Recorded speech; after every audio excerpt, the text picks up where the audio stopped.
The number one proposal that I have, and wholesomely, the practical proposal we have can reduce fuel prices by 27 shillings today without hurting anyone. One is that we need to reduce our VAT by an extra 5% now. And that extra VAT of 5% will mean that our fuel prices will go down by, on that segment alone, by around 8 shillings. The second proposal is that we need to degazette the 7 shillings that was added on fuel levy in the year 2024. It was done through a gazette notice by the Minister for Transport. The same way, he needs to give a gazette notice today before the close of today. That will also bring down the fuel prices by an extra 7 shillings. The other thing that we must do is that the fuel stabilization fund has close to 20 billion Kenya shillings as we talk. And this is not money that has been budgeted for. This is money that Kenyans pay in the pump. As you go to fuel your car, it is the Kenyans who have been funding the fuel stabilization fund. And my proposal is that we need to provide an extra 5 billion shillings from the fuel stabilization fund. And with a consumption of around 400 million liters of diesel and petrol per month, it means that will amount to around 12 shillings per liter.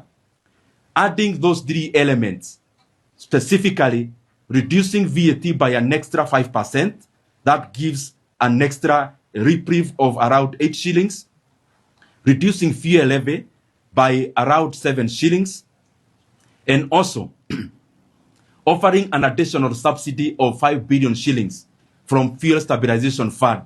That also means around 12 shillings per liter. Wholesomely, we can be able to reduce the prices of fuel today by 27 shillings.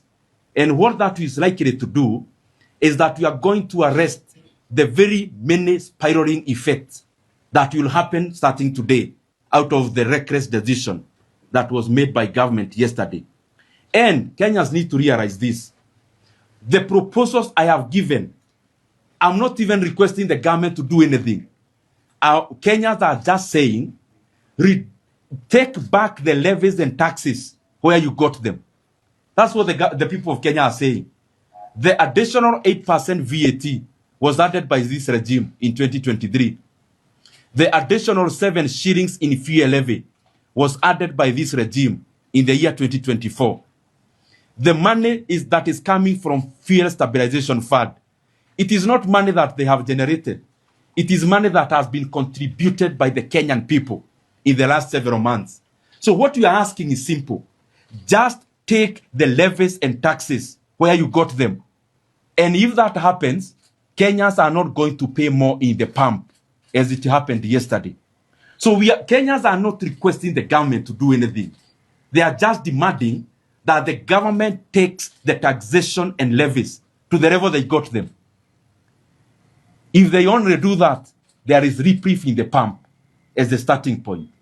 Then after doing that, in the medium term, we should now be looking at how to tax exempt the fuel products.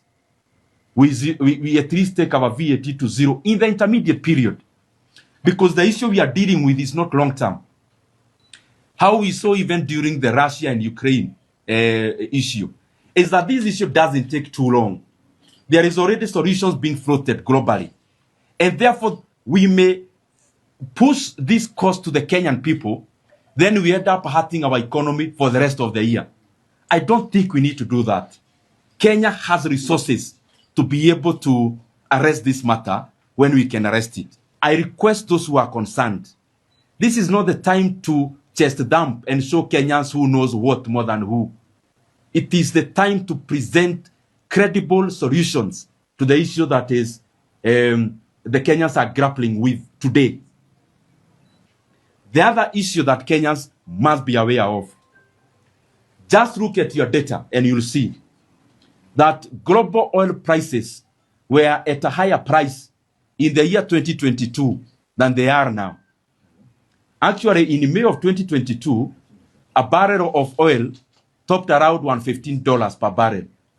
It is definitely higher than the $98 per barrel it is trading today. But fuel prices never exceeded 160 shillings for petrol and around 140 shillings for diesel. So this is simple arithmetic. The global oil prices were higher in 2022 at around $115 per barrel. But the highest Kenyans were paying was around 160 shillings for petrol and 140 shillings for diesel. What an oxymoron then there is, that the global oil prices are now around $98 per barrel, but Kenyans are paying upwards of 200 shillings. That is a paradox by itself. And even when we compare the regional prices, and especially Kenya being a home of a port, and Kenya having mechanisms like fuel stabilization fund, which is funded by Kenyans, it is not explainable logically how any of our neighbors should be selling fuel cheaper than Kenya. That is a paradox by itself.